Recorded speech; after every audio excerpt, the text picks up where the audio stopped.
Am I live? Am I live? I think I'm live. Let me know if you can't hear me. I'm back to working on my, what would we call this? Pamphlet, excuse me, trifold adventure. But I have something I want to look up first. It's on my brain, and I figure I'll look it up. On the OSR Discord, somebody was pointing out that, let me see if I can find their post. If I can find it. Essentially, this idea of what talking about okay, how chainmail defines fighters. Fighters and figures. So basically, the statement that I'm just kind of looking at was someone mentioned it comes from how chainmail defines how many figures, aka 20 men, different levels of fighters equal. Chainmail says a level 1 fighter equals 1 figure, so 20 men, while a superhero equals 160 men. Now, I don't know if that's something about that doesn't strike me right, but I wanted to look at it first. So I thought I'm not the most well-versed chainmailian, and in Daniel's game, which I'll be playing in tonight, everything is fairly modified, and we're not level 1 anymore, and we might actually have mass combat. I was saying we don't. I don't think we've done mass combat, more or less chainmail mass combat, since I've been playing. But I think we might tonight because we actually have. I think it's pretty much. Yeah, I think it's on. I think we're gonna have a big battle tonight. This is just some cold water for the working man. A big battle, if not a certainty, then definitely high potential. Now, we don't have any level 1 fighters, I don't think, unless we've got some hirelings, retainer types who are level 1 fighters. I think I am a seventh level fighter paladin, so this kind of question doesn't really apply to me, but I'm curious how it works. Okay, so let's see. I'm not exactly sure where I should look. All right, most of the fantastic battles related in novels, and this version of Chainmail, in case you're curious, is whatever one Drive-Thru has, which I just had it up. Hold on a minute. It is. I don't think it says what version. I could probably look it up. What version are we talking about here? This is 3rd edition. I also have, actually, 3rd edition physically. So I guess that is good. I guess there's nothing wrong with that. So yeah, 3rd edition and 3rd edition. So actually, it comes together perfectly well. Now, like I said, I'm not a chainmail expert, so I don't have, and I'll copy a link to it in case anyone wants it. Whoops, wrong button. Here we go. Chainmail PDF at RPG. And I am using the affiliate link just so it, support the channel a little bit if you don't mind. Doesn't hurt you, but I figured I'd mention that. Some folks don't like it. Otherwise, you can just search it up. It's just TSR Chainmail. Hey, Ian. Okay, so we're looking at 3rd edition. All right, I wanted to go. I think so. Let's see. Rules for medieval miniatures is not going to have leveled people in it because it is just soldiery. Man to man is also basically soldier. So I think starting at the fantasy supplement, is where I want to be. Okay, so most fantastic battles related in novels most closely resemble medieval warfare than they do earlier or later forms of combat. All right, that's fine. Tolkien, Robert Howard, yada yada yada. Okay, so we've got halfling sprites, dwarfs, gnomes, goblins, kobolds, elves, fairies, orcs, ogres, trolls, djinns, dragons, ifrit, elementals. Most man-sized figures include ghouls, heroes, shape changers. Okay. All right, so we get point values for different things. I don't think that's telling me. Okay, so the point values. All right, we get some. All right, that's just the millimeter size for the figures. Okay, so that's fine. Heroes.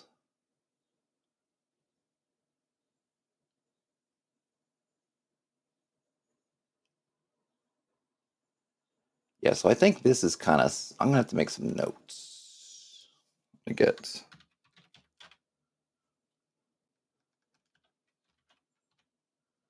Is it any? Oh, it's any type, not any text. Any type. Okay, let me take some notes here. Oh, yeah, I already had it open because I had something else open. All right. Inside of any type. Yeah, let's go over here. So we're talking about fighters in chainmail. And we'll put in, this is, what did we say this was? This is third ed. Okay, so we got some quotes here. I can, no, it's not giving me a toggle. I don't want a toggle. Okay. Heroes.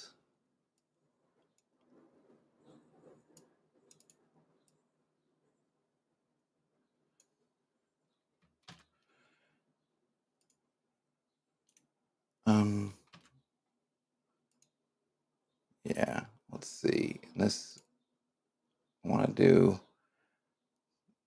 make it, is there a quote? Highlighted text to call out. Sure.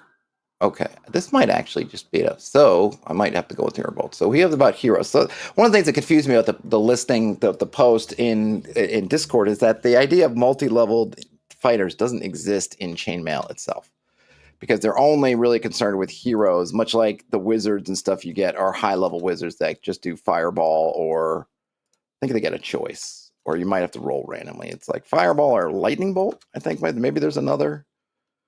Maybe there's a another spell. I suppose we could just look. Yeah, wizards. Oh, it's right here. Yeah, fireball or lightning bolt.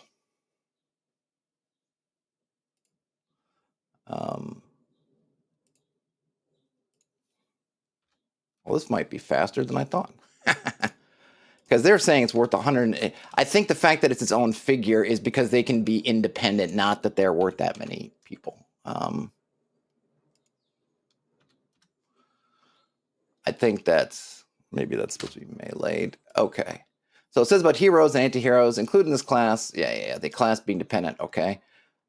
Good range, right? Heroes never need to check morale. And they add one of the die or dice of their unit, whichever unit they're with. They are the last figure in a unit that will be killed by regular misfire or melee, but they may be attacked individually by enemy troops of like type, such as other hero types, or creatures shown on the fantasy combat table. Heroes may act independently of their command in order to combat some other fantastic character when meleeed by regular troops, and combat takes place on the non-fantasy table. 4 simultaneous hits must be scored. All right, so I think that's actually pretty good. I don't think this is actually okay. I think that is basically what I was looking for. I'll have to. Yeah, I'll send that. I'm not sure what they were. I think it's the fact that they are. I don't know if they're. This is one of those interesting. This is what happens sometimes. I'm not saying this is what happened here. This is basically my take on what I think can happen sometimes. Hold on here. I'm going to post this, and then I can get on to my other stuff.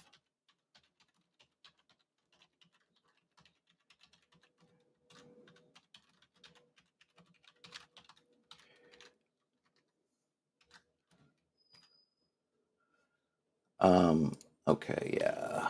Let's do this. Fix. Oh, I hate when the PDF formatting. You know, what was I gonna say?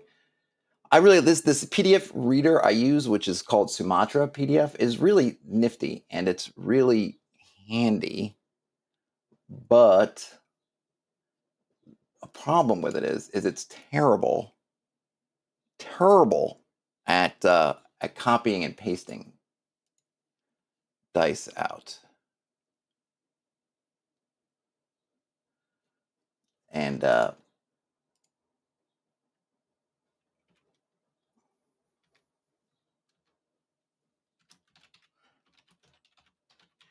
don't see anything about.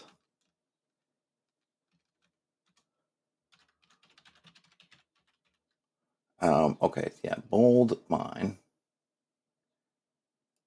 So I'm going to add a little bold in here.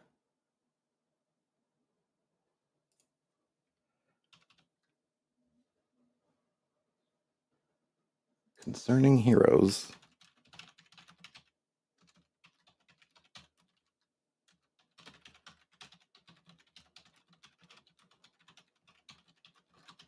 Chainmail.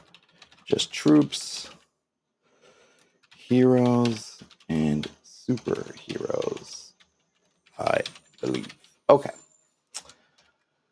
You know, sometimes you just got to get the brain worm out, and that was my brain worm. Okay. All right. Hey, Dave. I'm doing good. I'm doing good. All right. So now we can go back. You know what I'll do actually, as the brain worms continue. Let me at least show off. It's no great shakes, but I did it. This is my. So we worked on the channel. We took a break from the wastes, which I guess I'm sort of delaying getting back to work on this Tomb Robber, this 500 word game jam game. And I'm sure I posted here. I know I posted it on the main channel that I finished it or got it into a state. And then just because, I don't know, I felt like it, I went ahead and laid it out. It's a really simple layout. I found some really cool books that have tons of woodcuts in them. So I just grabbed some woodcuts. They're not, if you're playing medieval, these are a bit later because that's the era's later. This is more Renaissance, colonial kind of era. But I think they get the point across. And yeah, so here you could see it. So it's got some woodcuts. I just tried to sort of, I don't know, style it up a little bit. I really, I'm trying to get better at the designy parts. I know I like my intention is not to try to out design the really truly designy people, but just to get something that I kind of like the style of. And this one I think came out pretty well. So you got the whole thing, and I managed to cut enough words to get in some bits about sort of the rewards. So there's some experience totals, and then some threads that you could pull on if you want to keep going for later. And so my mode on these kinds of things is I put in a lot of time and effort into the I mean, not that I don't put time and effort on the original. I go through this thing, right, where I want to share stuff, but frankly, I could use the money, okay, for getting stuff, and I'd love to be more self-sufficient as someone who spends a lot of time talking about games and stuff. I'm not terribly in terms of financially self-sufficient in doing so. It is a net drain on all my resources. So if I can try to get something back, and maybe in someday I can either break even, at least not for all my expenditures overall, and I don't care about that, but maybe just, hey, I can get my operating expenses and everything kind of even Steven, or hey, maybe I can make a little bit of money and work on it that way. That would be awesome too. What I usually do is I'll put, for something like this, I'll put the plain text one up for free, and then when I put extra time and effort into making a properly, quote unquote, properly laid out version, that's when I'll usually throw a price tag on it. So this one's $2 if you want the laid out version, and the plain text one, the text is, and I don't know if I might have changed a word, but I think it's basically the same. There's no big changes. If anything, it was when I went through and what did I do? I went through and, just as I'm putting stuff together, I think I might, maybe there's a paragraph split here or there. Anyway, it's the same. It's the same. So there that is, if you want to support the channel and get something. And I would, my mode, I would much rather be that how people who want to support the channel can actually do something like buy this and grab it and have it than just donating funds. But, appreciate everybody who's donating funds. And I try to do what I can when I get my mind around it to trying to make it a worthwhile proposition. But, we do that. Dave says that they haven't broken even on Project Sunflower. Yeah, I mean, yeah, it's a lot of work, a lot of money. And I had somebody the other day. I don't know if I get this, Dave. I don't know if you get it. I don't know how people find me. I get much more if you were on when I was doing Twitch, when I was kind of running stuff, you might not have seen it because oftentimes the chat would the chat the Twitch chat, the Twitch chat would might be hidden from you if you're on Facebook. Hold on a minute.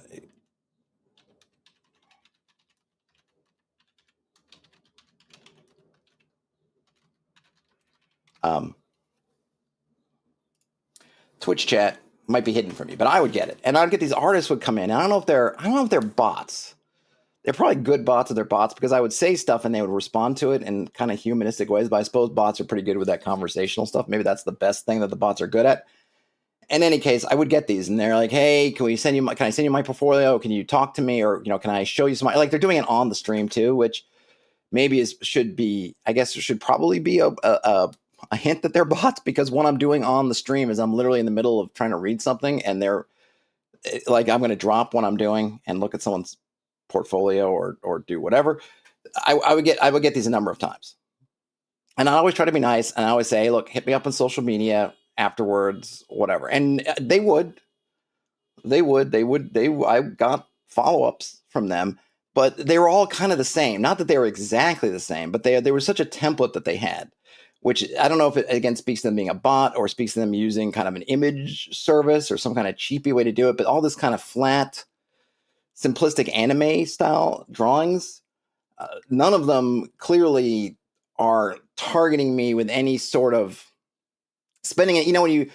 When either you're applying for a job or you're doing something, you're trying to sell somebody something, and they always say, target the person you're speaking to, right? So you send me, if you follow my channel, if you take any kind of glance at the kind of stuff that I like and I work with, and you send me this kind of generic, flat anime stuff, you're already on strike two. You're strike one, because you're jumping in here in the stream. You're not paying any attention, obviously, to what I'm actually talking about, and then you're just trying to hit me up for your art, like that's more important, and that that trumps everything else. Oh, whatever conversation you're having with everyone else, forget that. Come look at my portfolio, right? And I have to tell you, hey, now's not the time, which should be kind of obvious, and you're not engaging with anybody. I've never seen you before, and I never see you after, right? That kind of thing. You're clearly not targeting me with spending any kind of time trying to actually figure out, like, ooh, what makes him tick? What would make him buy one of my things? Because all this stuff speaks to, like, you're not paying attention.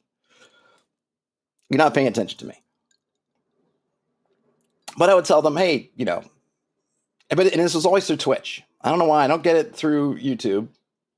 I don't get it through streams. I mean, this channel's too small to really, I think, attract notice, and maybe on the main channel it's also too small to attract notice. But then I'm much smaller on Twitch, and they were still coming. I don't know if it's a Twitch thing. I don't know if Twitch has tools, or just the ecosystem makes it more, what's the word I'm looking for? Susceptible to whatever it is these folks are doing. However, I've started last couple weeks to get a couple of them on Discord. Someone sending me a DM who I look, and they're on no, they don't share any Discords with me. Or I saw one who joined my Discord and then sent me the message. But either way, like, they're not showing up on any Discords. I don't know them for any conversations. They haven't participated anywhere, and they just come in. Now, Dave's saying, I don't know if they're bots. A lot of starving artists just try to find people to get commissions. It's really common. It might be. Yeah, I don't know. This person reached out to me in a DM and was like, hey, things are going really poorly for me. I could really use a commission, anything. And, I haven't closed off my Discord. You can send me a direct message on Discord. I'm not big enough and snooty enough to turn that stuff off yet. But things like this kind of make me want to turn it off. And I was debating, like, should I turn it off? And I thought, it doesn't happen. It's aggravating to me when they happen, but it doesn't happen often enough that I'm like, okay, I'm going to shut her down. So DMs are open, but please don't abuse it.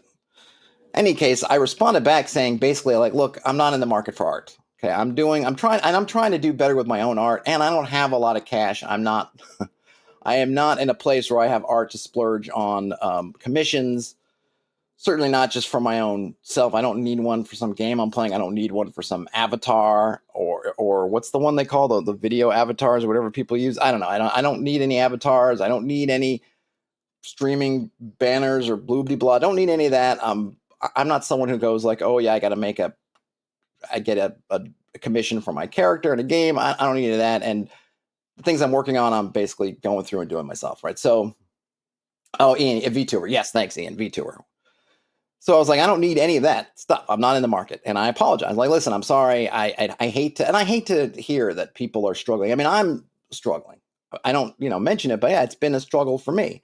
So I get other people saying having that same struggle, and my heart kind of like, oh man, I wish I could do something, but I just can't. I don't. It would be wasteful for me to do that because I shouldn't be spending money on that stuff.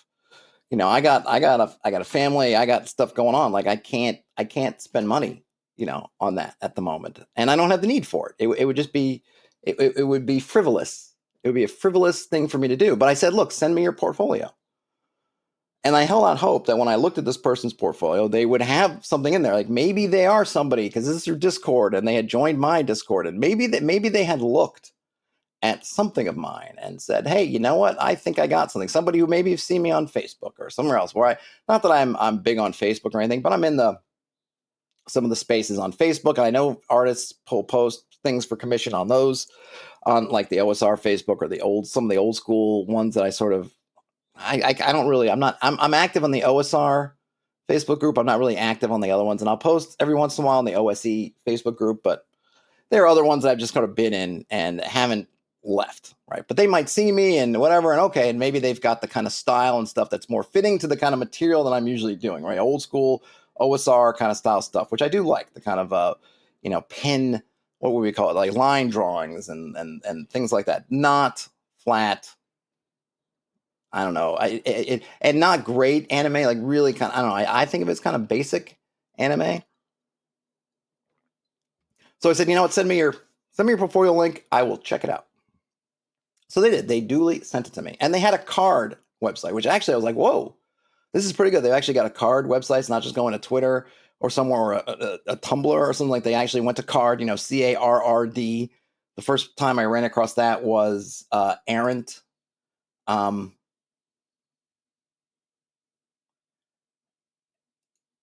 Errant RPG. And so I thought, okay, maybe these guys, or maybe this person, I don't know if it's a guy or a girl, maybe this person this might be good. But when I clicked on it, it was essentially, now they had some things that are a little bit more fantasy based, so I'll give them credit for that. Like, okay, it's not the super generic anime stuff that I saw, but it was still pretty darn generic kind of anime style for the most part. And they didn't have that many pieces. And then when I checked out their socials, I'm like, well, let me look at their socials. They had basically had one post on Blue Sky where they basically linked to their portfolio from like 5 months ago or something, and had done nothing since then. So, to me, it was like, well, and so I don't know if this is a good idea, and I don't think they took it the right way, but I did send them a message. So I said, look, sorry, I can't afford to take a commission with you right now, but I said, let me give you some advice, right? Keep working on your art. Don't just have 5 pieces or whatever that you did 5 months ago, and then there isn't anything else to show, even if it's just works in progress. Like, post stuff. You have these social accounts. The way you're going to get people interested is by being active on social. Don't join Blue Sky, put one message saying, visit my portfolio, and that's it. Like, that's not going to cut it. That's not going to make anybody who is serious is not going to be impressed with that. These are all red flags. Like, wow, okay, they have a portfolio, but there's only 5 images, and it's 5 months, and they've not done anything. And like, oh, what's their socials? And it's not anything to do with the kind of themes that we're dealing with, nothing to do with really role-playing games, nothing to do with anything. They just kind of threw this message out there and ran away. These are things that are like, these are reasons for me to stay away. So I told them, I said, look, be active, join communities, be part of those communities, preferably ones that match the kind of art you want to make. Be active in there. Don't just come in and shellac them with your ads. Obviously, follow all the guidelines. It's good to be hustling. We're all hustling. I showed you my typeset version of that adventure. Why? It's a little bit of a hustle. I'm hoping maybe someone will go, wow, that looks pretty. I'll spend 2 bits on it. It's all like, we all gotta, right? Gotta hustle, but you gotta do it in a way that's honest.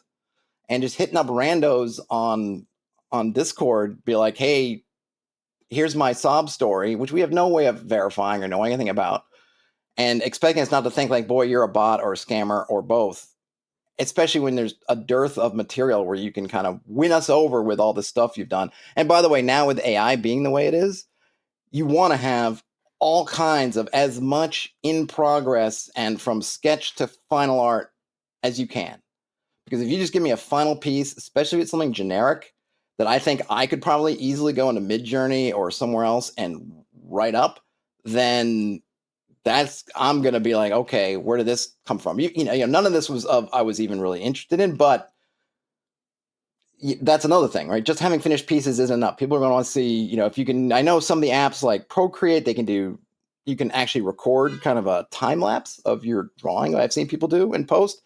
And obviously something, even if you just take snapshots every so often or have the layers. So you have, I have my, which I think in all if you're doing things digitally is really easy. You can have, if you have everything on separate layers anyway, you could literally hide all your layers but your sketch, and then you can see how you can just keep adding layers to show how you've been building it up over time. And they immediately got on the defensive. I'd be saying, I'm not a scammer. I've got a PayPal. I thought to myself, I don't know what PayPal. Plenty of scammers have PayPals. That's having a PayPal is not like, oh, well, it's got to be legit. But I had said that, look, I'm not saying you're a scammer or a bot, but what I'm saying is when you come at somebody like this, that's the vibe you're giving off, and you're not giving them any reason to not keep that vibe and just tugging at the heartstrings. Like not everybody, obviously, but a lot of people, it's tough, right? It's tough out there for lots of folks. So you're coming at me with the heartstrings. I'm like, yeah, I feel for you, but I got to do what's best for me. And you're not giving me, I was thinking, if I saw someone, they had amazing stuff, I might be like, man, I don't know if I have anything right now, but I got something in the works. Maybe you can do so. Like I would have been like, I need time, but maybe I can have something. But this was not, and they weren't helping themselves. Now I've had this happen twice. One person was pretty quick, and I was just like, okay, I'll check it out, and then I kind of I bailed on it. And then this person, I gave more responses to. They seem to take it personally, insisting that they're in school or whatever, and it's just hard. And look, I get it. I'm not trying to say that they're lying to me or anything, but there's just no, the internet. How can you verify anything about anybody on this stuff? And these are things that you're going to have to overcome, and it's only going to get harder. It's only going to get harder. What I would have wanted to mention, I didn't have a chance, and they didn't really seem open to it. They got defensive, and I just said, listen, I don't know. I'm sorry, I can't offer you what you're looking for. I just wanted to give you some advice because I'm just telling you how it reads to me, and maybe you can take this as feedback. So the next person you decide you're going to send a DM to on Discord, you think about what I wrote to you and said, let me try this a different way. That might be more fruitful. I don't know. Probably not. But I should have. So one of the things I've been watching recently are these Artist Alley videos. So these are videos by these creators. They're illustrators, or all the ones I've run into illustrators. I guess they might be doing other crafts. But when you go to a con, or I presume, if you go to a con, and if you don't, in conventions, there's an area where they just have lots of artists and creators. And they're kind of small booths, and they cram them in there, and you can go around them, and they've all got stuff to sell you. Some of it's original work. Well, it's all generally original. Original, like some of the booths sell art that they've made of other things. Like, oh, I want to get a funny Pikachu t-shirt. So you can get a Pikachu t-shirt that's doing something. It's the artist doesn't have a license for it. They're just doing kind of fan art, I guess you would call it, right? It says, oh, fan art. Oh, this is Pikachu meets Alucard from or whatever, the Castlevania. I like, okay, cute. And then other ones do kind of their own thing. But I just kind of ran into this randomly. There are YouTube channels that are basically these vlogs by Artist Alley folks. And they're really good, and they're really transparent. They'll tell you, okay, here's my costs. Here's how much here's how much entry, or to, usually there's waiting lists. Like, it's getting these cons is not easy. There's a whole bunch of steps, whatever. Here's how much I paid the con. Here's how much I spent on flight and hotel and whatever supplies I needed. Here's how much I made. Here's how much I spent on food. And, and they'll just give it to you along with like an overview of their 3 to 4 days or whatever it is at a certain con. And they'll have, interludes where they just kind of set the camera up by their booth, and they're just, taking little videos here and there and splicing them together, people visiting, or they'll go on walks about it and they'll talk about food. But, obviously I don't care so much about the food thing and the slice of life. It's okay, whatever. But I'm really interested in the the technical part. And these are all, small businesses, usually just a single person. Maybe there's one other person or two other people. And I would have told them, check out some of those videos. Now, granted, those people who are doing these vlogs are in a far different part of their journey than this person is, but you could see like the amount of work and hustle and commitment that they're doing. And, all the different avenues. I mean, one reason why I think they do these vlogs is, they're popular, which means that they're getting the words out about their brand. They get to talk about, they put a vlog about how they got accepted. Their application was accepted to be at whatever con. It's a way of advertising to you, but they also get to make some AdSense and maybe a video gets sponsored. One of the ladies, I forget the name of her channel that I follow. She's got I don't know how many followers she has. I mean, tons more than me, but she makes $20K, which she said in her last video, off of AdSense and sponsorships, putting out those videos. But she's also, putting out those videos and taking cameras and going and sitting, and when she's doing all her stuff, making that effort to set up her camera and do all that. And of course, you may not have a place, you may not have all this stuff, but you can just see the hustle. Like I can appreciate and be almost envious of the amount of work that they're putting in, which is much higher effort than blind DMs on Discord.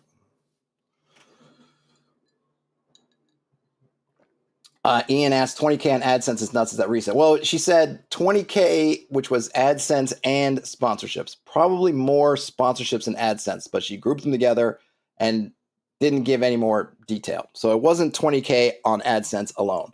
So I would imagine probably, 75, 80% sponsorships and maybe even 10% AdSense.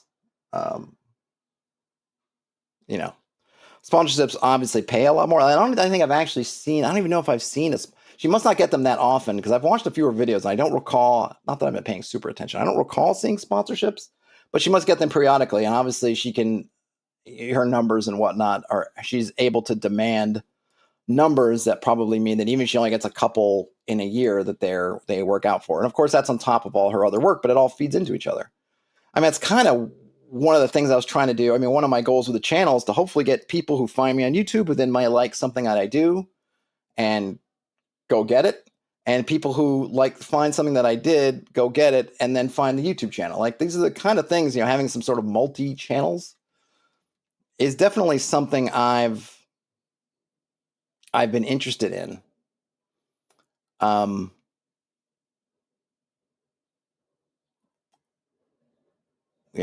So that's another kind of interest point for me is these people they've been able to do something I have been unable to accomplish in my career so far.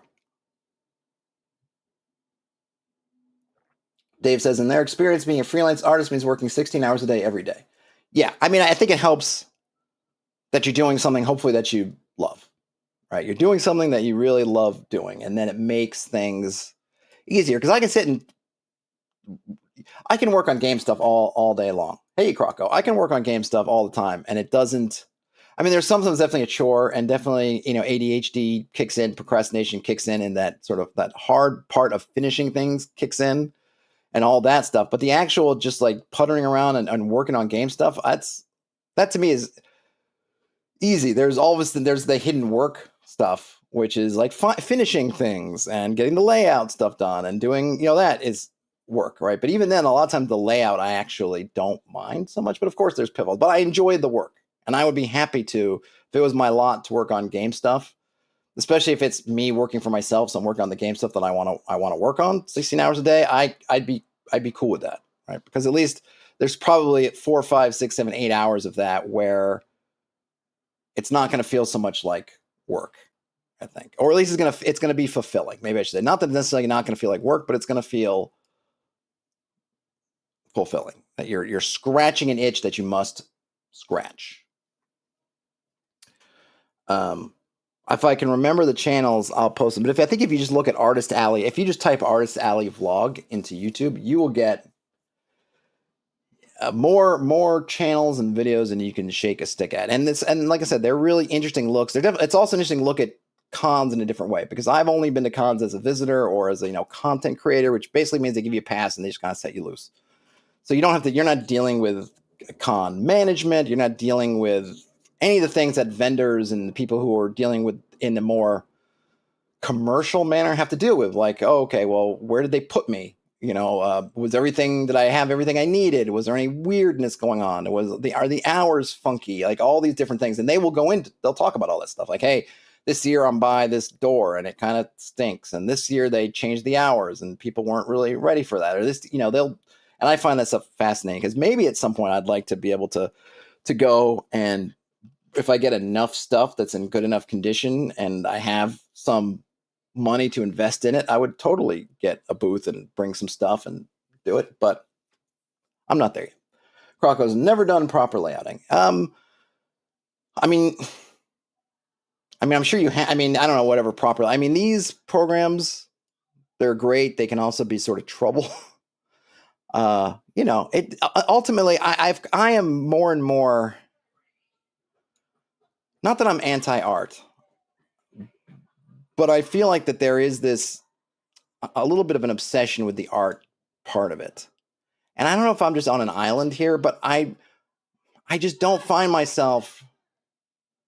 I don't find myself reaching for things because of the art. I don't know. I don't. I have books that have been. I think books that I haven't opened probably since I flipped through them. You know, for years ago. That art wise they're beautiful, but I'm not looking at them for the art. I don't know. I really want to know. I always hear people like, oh, the art. It's so this, it's so that. But I mean, I look at it and it's nice, and maybe it sits with me for a minute, or 10 minutes, or an hour. But at the end of the day, I'm playing. Like I love the art on, say, B2 Keep on the Borderlands, but I don't sit there and stare at the art over and over again. I mean, I did when I was a kid, looking at it, but mostly it was really more about open up and reading it. And I have vivid memories of some of the art pieces, but they're not drivers to me the way I feel like people look at the art now. Like the art.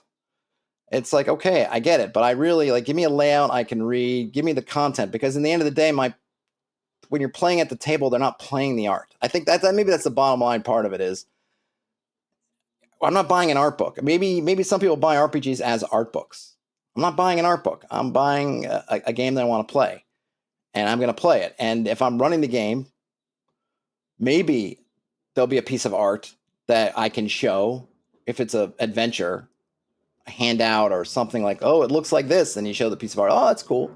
But more often than not, I'm not doing that. I'm just describing whatever it is, and the art's the art. I mean, yeah, it's nice, but I'm not trying to say don't pay artists or all this stuff, whatever. But I just feel like when I see people talking about the art aspect, I'm getting to this stage where I'm like, man, it just doesn't matter that much to me. And it doesn't matter. I mean, I don't even know. Doesn't matter is not the right word. It's just that that is not on my list of things that are appealing about the book. The art may come first in terms of looking at a cover. Of course, I'm looking at a cover and there's a cover that's mind-blowingly beautiful. Yeah, I'm going to be drawn to it. There's no question. But that fades.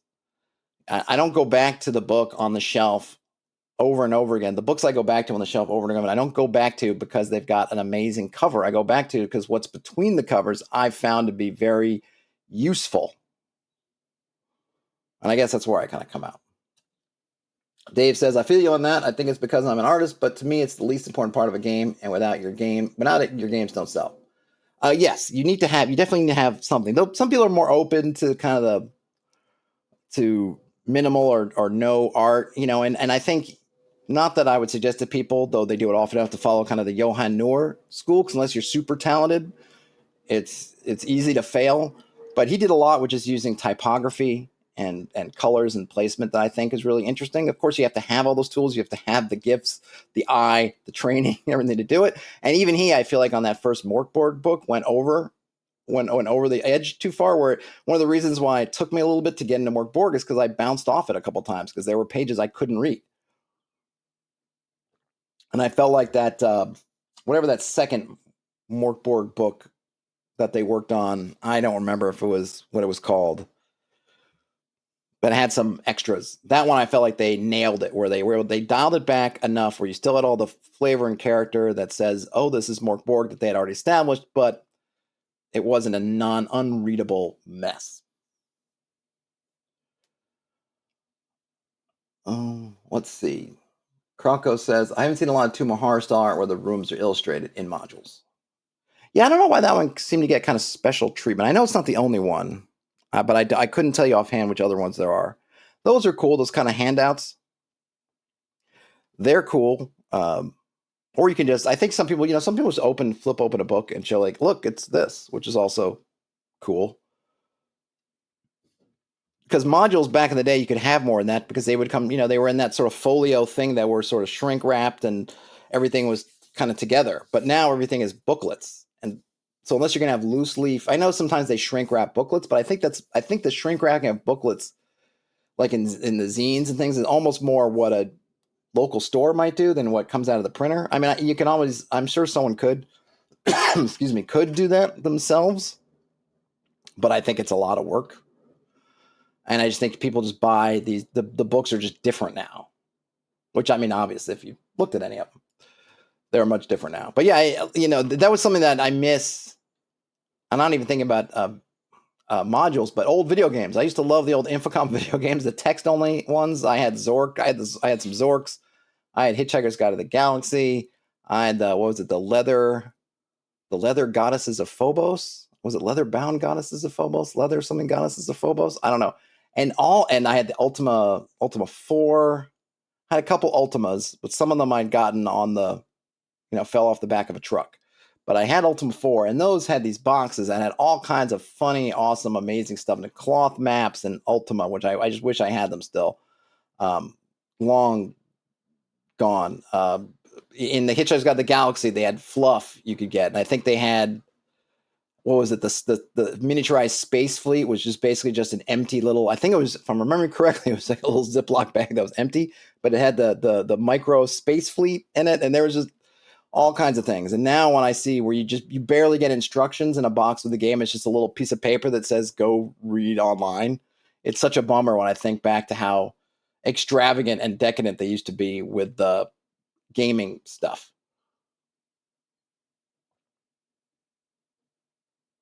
Hey, Dave. Well, appreciate you leaving it on. Have a good one. Okay, now that I've spent 3/4 of the stream almost talking about things nothing to do with what's at hand, let me see. Okay. Hidden staircase. All right, so I think, yes, I haven't looked at this maybe in about was it a week? More or less. So if I'm remembering, we had the journeying to the pyramid, which I think I felt pretty good about this. So let me just read the sections. We can go over it. There are 2 ways to get to the pyramid. The safest and most direct way is through the hidden staircase in Witchred's tomb. The second way is to traverse the Bilious wastes. See regions for details. Got it. The hidden staircase. The staircase is steep and leads downward for a long time before leveling out into a straight, roughly hewn passage. The passage extends for half a league, more or less, until it emerges into the floor of a narrow crevasse. The crevasse, I can zoom in here a little bit, right? The crevasse, it winds erratically from the mouth of the passage for roughly 3 leagues, sometimes folding back on itself, other times abruptly changing direction. The floor is littered with choleric chimneys. There are no effects at ground level, as the chimneys are more than a man high and the choleric fumes rise. See below. Eventually, the ground climbs, the rock walls diminish, and it terminates at the base of the pyramid. There are no wandering creatures within the crevasse. All right. And then I have a note about the cleric chimneys, cone-shaped rock formations, 8 to 10 feet tall, that encase vents from which billow thick, acrid clouds of orange-yellow smoke. And I should probably... Should I put a... See regions, Bilious wastes for the smoke's effects. Yes.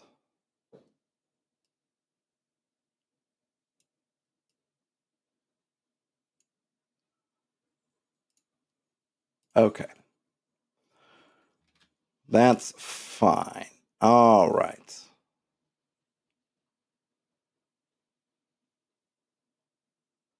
Okay.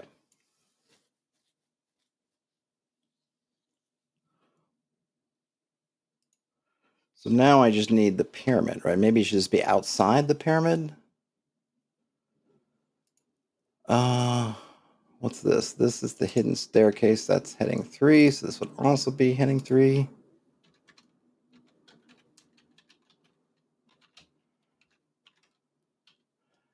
Outside the pyramid.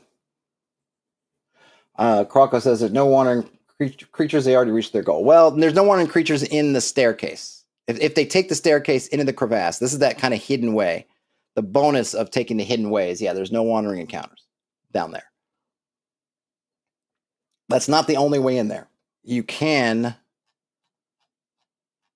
go overland just like that, or however way you choose. But there are wandering encounters in these.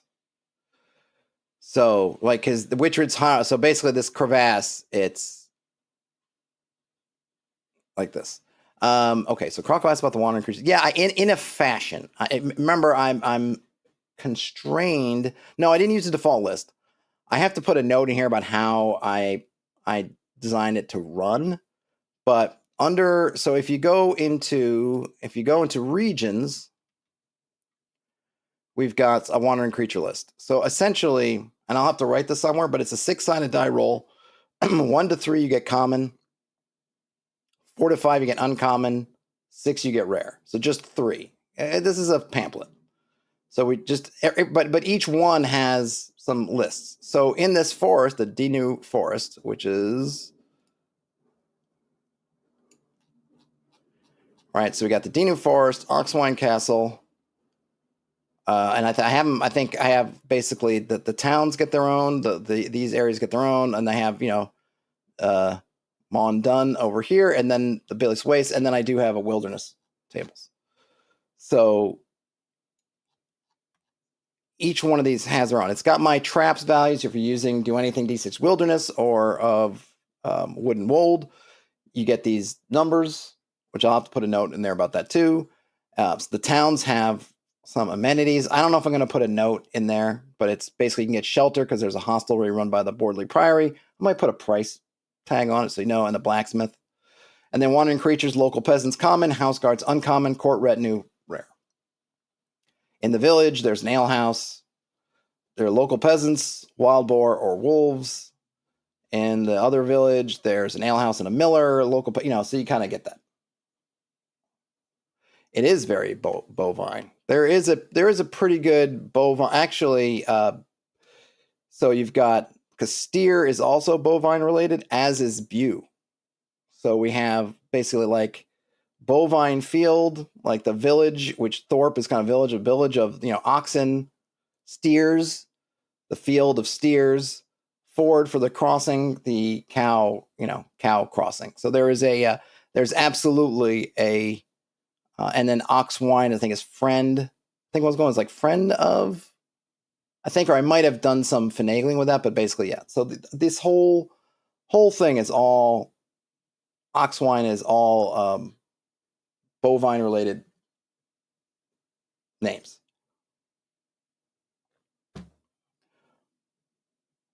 And then, I have these places. So everywhere's got some encounters. I probably need to make sure to put I got to probably make sure I have room to put all the creatures in here. Some of the common ones, deer and wolves, I'm less concerned about putting in, though I suppose I probably will, just because completion must be ruled by King Minos. Not currently, no. I didn't, I never thought about how tall the pyramid is. How tall? What is the height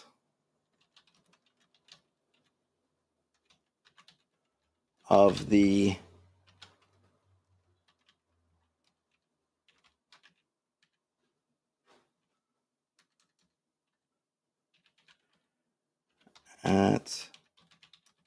just picking a random one. What is the height of the Mayan pyramid at Chichen Itza? Let's see if it says. So we've got a Wikipedia entry. Let's go and see what Wikipedia tells us about this. For some reason, I kind of like the I don't know. I'm vibing on this look for the pyramid. I also like that you have to climb up to the top. You got to climb up to the top and go in. You don't go down. You don't get in down here. You got to go up and in and then down, basically. Okay, so El Castillo, the castle, also known as the Temple of Kukulkan, is a Mesoamerican step pyramid that dominates the center of Chichen Itza archaeological site in the Mexican state of Yucatan. Temple building is more formally designated by archaeologists as Chichen Itza Structure 5B18. Built by, the Mayans, that's fine. Dedicated to the deity Kukulkan, which I'll open up in a new thing, so I'm curious about that. And then so that's basically related to Quetzalcoatl. Cool. I'm familiar with Quetzalcoatl, but I'll still read about Kukulkan. All right, has substructure that likely was constructed several centuries earlier. That's fine. The temple, where are the sizes? Okay, here we go. Height. Okay, so the stairs, 79 feet, I'll round to 80. So let's just call it, let's call it 80 feet tall to the base, to the entrance. 80 feet from the base to the entrance at the top.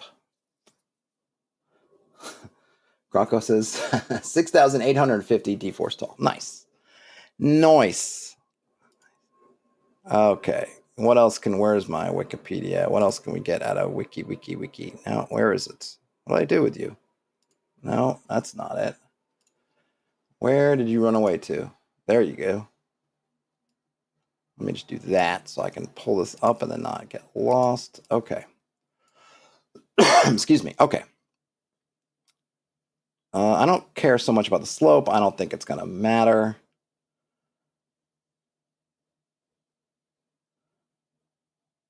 I guess they mean base. Do they mean to a side, right? Because it's a square or square-ish. It's 181 feet from edge to edge. I suppose I could. I don't know if I need that. All right. Square terraces, stairways up each of the four sides to the temple on the top. I think I'm just going to have one stairway going up. And I don't know if I need that. I'm not probably replace. I don't know if I have another motif instead of the plume serpents.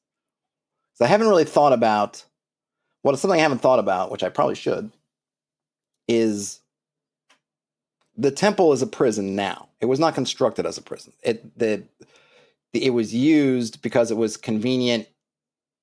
It was a temple complex that was out of the way. Maybe even in disuse at that time. And then they basically co-opted it to be a prison. So it's probably worth thinking about in terms of the motifs, maybe who looked at it before, but also I've got a theme running and I probably want to use the theme of justice, sacrifice, that kind of stuff, Knights of the Round Table sort of things, the virtues of whatever, good virtues, good lawful virtues. So I might mix those in. Maybe it was an older lawful, and that's why it makes sense that this place was powerful with law, and that's why it was a good spot. Maybe I'll just put a note in here. I don't know if I'll use it, but I've got it.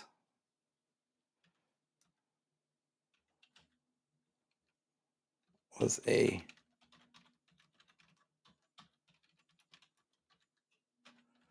I don't know how I'll use that, but I think that will come in. I think it makes sense, right? You're trying to find a strong point. You're trying to find a moral, a alignmental strong point. You're trying to imprison a creature of chaos. What better place to do it than in some kind of,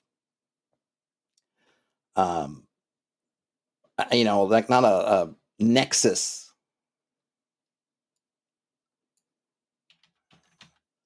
of law, but it's breaking down. A ley line of law. I did think about ley line, but a ley line would be a line traveling around, and there's no. It's not. It's not a line. It's a location. So it could be that maybe if I was doing if I had more time or I had more space really, and I felt like it could add something to it, then actually having some kind of ley line thing might be interesting. These sort of almost energy lines, but it's chaos and law, which I think is really really cool idea. But not for now. Not for now. Not at the moment. But it's not a bad idea. Let's see. Was there anything else? Okay. So unfortunately, the stuff with the shadows of the serpent crawling is really cool, but I mean, maybe I can have it there, but you wouldn't see shadows because it's obscured by all the fog. so it wouldn't be something that would be visible.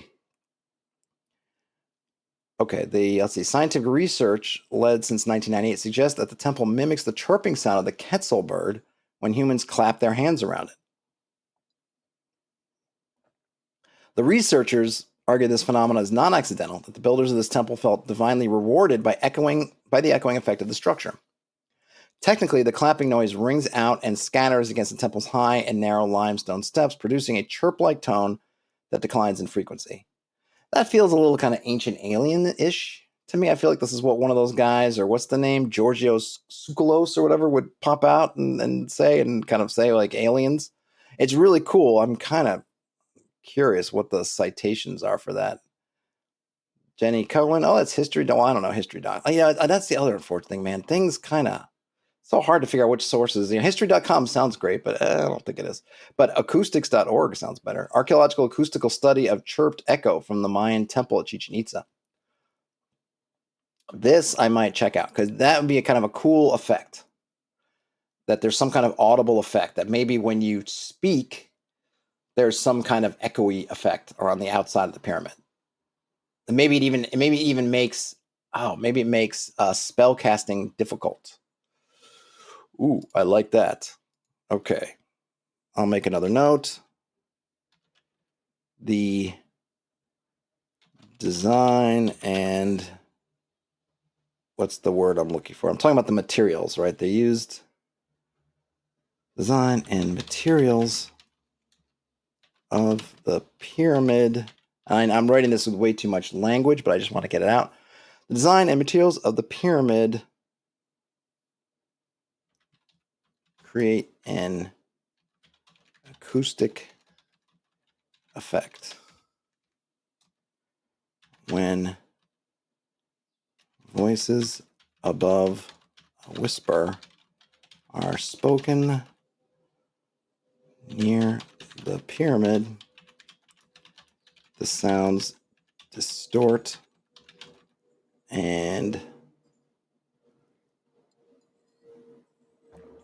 the sounds, reverberate and distort,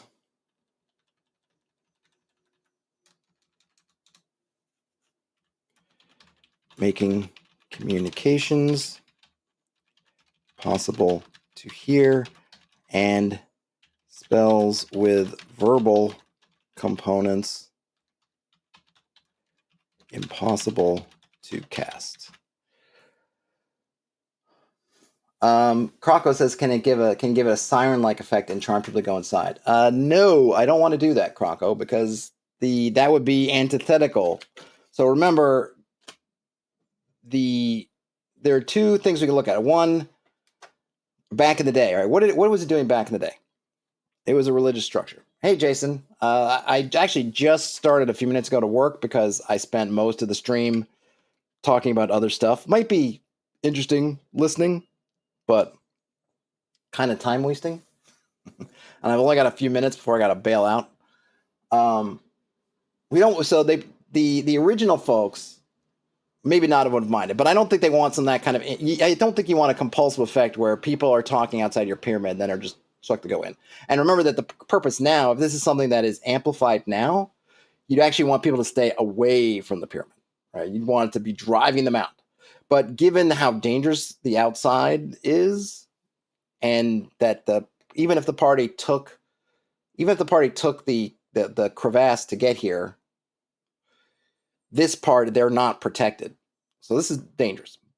But the idea that the sounds reverberate and distort, there's probably a note here about, I think,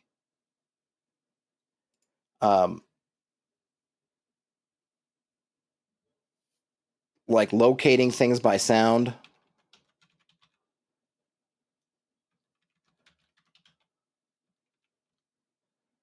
Let's see, making communications impossible to hear.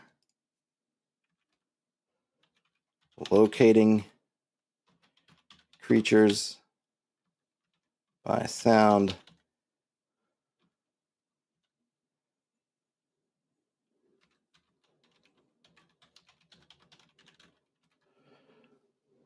I know I just lost.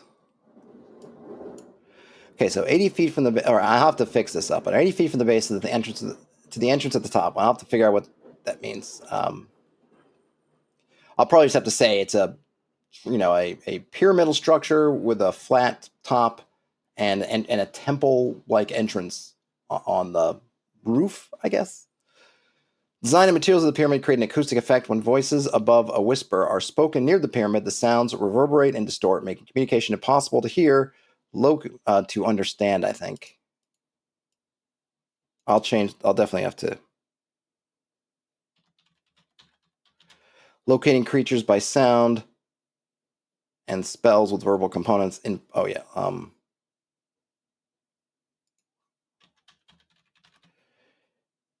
Impossible.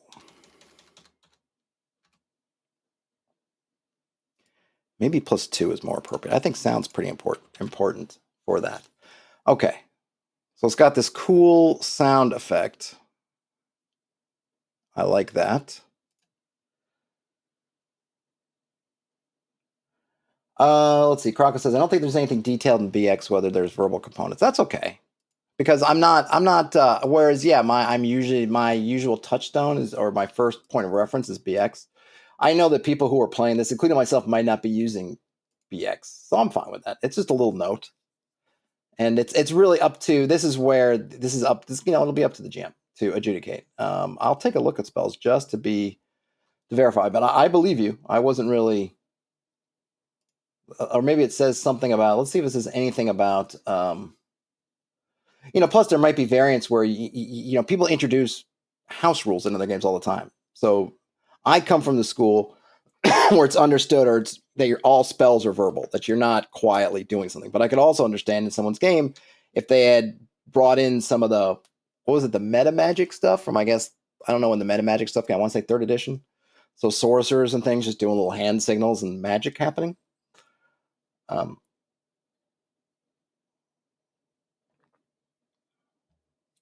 Okay, so what it does say about spells: a character who cannot talk or use hand motions for any reason cannot use a spell. So we have that part. So they obviously have to be able to talk. Now, whether they could do it on a whisper, I usually say no. In my games, you have to be doing it in kind of a commanding voice, which is you can't just be whispering it to yourself. I'm trying to see if there's anything else. Let's see.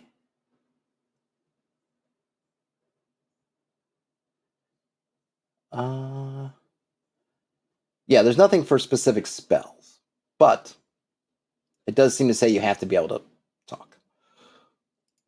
But it doesn't say how loud. But yeah, that's fine. Because I think if you switch to something like AD&D, there you may very much be in that part. I don't remember offhand. I don't know if Holmes has something different or whichever version. So go with what you like. That's it's one of those things, right? You have the conversation with your characters, like, hey, and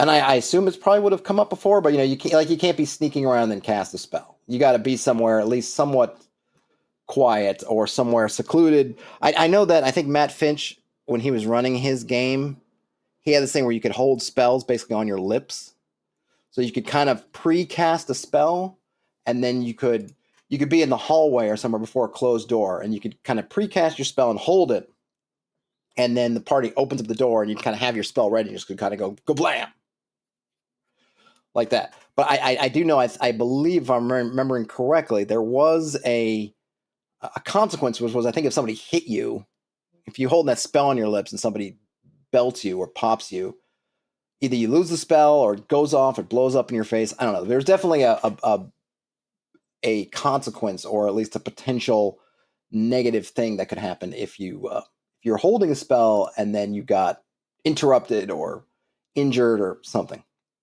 I don't remember exactly. I don't know if it's in any documents anywhere. I kind of wish you would run those games. I did enjoy them. They were kind of rough in parts, but I just enjoyed. I enjoyed them. I don't know if you can see the archive. If their archive's still on YouTube, they were on YouTube for at least a long time. I don't know if they're still there. And he was 3D printing out all his dungeon terrain and stuff, which also was kind of cool. It was definitely interesting to see. Okay, so that's that. So wait a minute. What about cleric spells? Just says, okay, no, let's see. As a first, when a cleric, okay, yeah, and that's about the level. Let's see.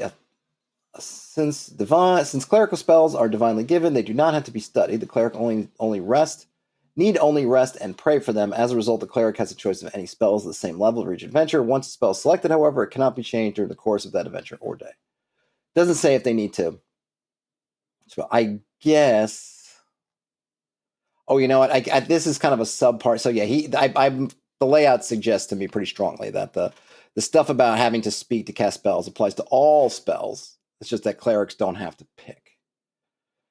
I don't know if there's anything in. I'm just out of curiosity. Is there anything in expert about spells? Let me pull this over here, and then after this, I've pretty much got to bail. So,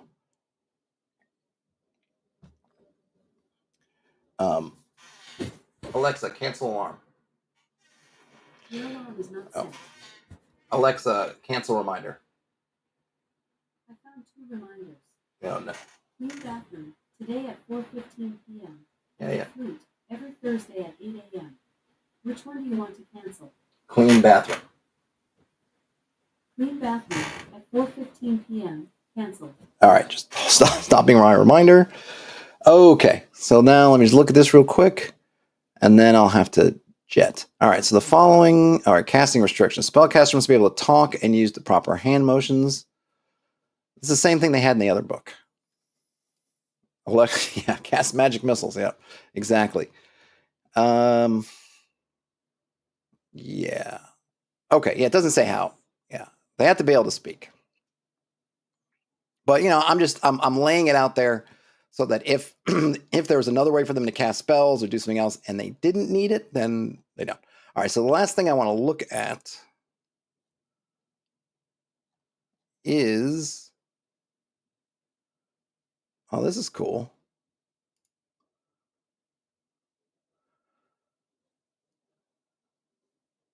So Great Pyramid. So here's kind of the sizes of the pyramid.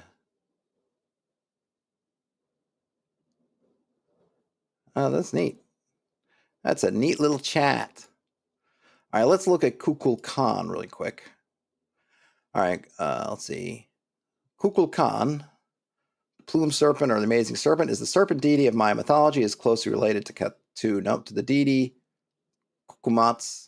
Apologies for my butchery of words of the Quiche people, and to Quetzalcoatl of Aztec mythology. Prominent temples. All right, the depiction. Yeah, let's see. So the etymology is the name Kukulkan in Tzotzil is.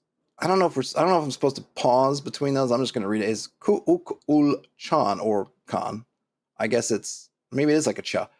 Ku'ul Chan. The Yucatec form of the name is formed. Okay, the word kuk, feather, with the adjective ul, giving feathered, kukul, combined with khan for snake. So you get the feathered snake. Very cool. So we get some history. I'm kind of curious about what is it here. Let's see. Because what was it about? What did Kukul Khan like? What was he on about?